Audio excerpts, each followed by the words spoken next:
Here's another fertility case that just drives me bonkers. The female was tested, the male was tested, his sperm analysis was normal, and all the focus shifted to her. But his morphology was 3%. His progressive motility was poor. And they were told, don't worry about it, it's fine for IVF. That phrase is irritating me. Fine for IVF. It's one of the most damaging things said to couples in fertility medicine. Let me tell you why. This couple came to me after 2 years of trying, 3 rounds of IUI, and 2 rounds of failed IVF. His semen analysis showed 3% normal morphology. The WHO lower reference limit for morphology is 4%. So he was technically below even the conventional threshold. His progressive motility was also flagged as poor, meaning that a significant proportion of his sperm couldn't even swim forward effectively. Both findings were acknowledged, but both were dismissed with the same phrase. It's fine for IVF, which translated means we don't need to investigate why his sperm look abnormal or why they can't swim properly. We're just going to use technology to work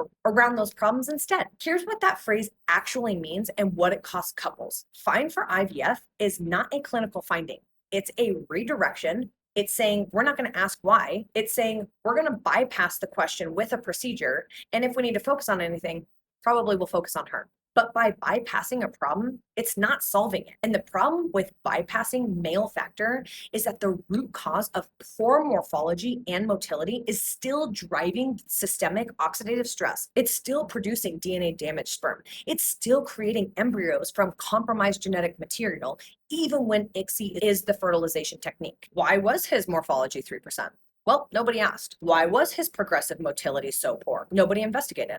When I asked those questions, the answers were in his gut, his inflammation, his food sensitivities, and his stress load. Significant gut dysbiosis, food allergies driving systemic inflammation, his HPA axis running on cortisol. All of it's addressable, but none of it was addressed. And here's what makes this case particularly powerful. She had PCOS and endometriosis. Both were contributing to her fertility challenges. Both needed to be addressed. So we addressed both of them together. His gut, his inflammation, his stress, her inflammation, her glucose dysregulation, her gut, and her hormones. And 6 months later, naturally pregnant. And her PCOS and endometriosis, both resolved. Because when you fix the root causes in both people simultaneously, the body responds and pregnancy follows. Fine for IVF is never the end of a clinical conversation. It's the beginning of the question nobody is asking: why? If you're ready for root cause fertility care, comment root cause below, and I will send you a link to my free fertility webinar.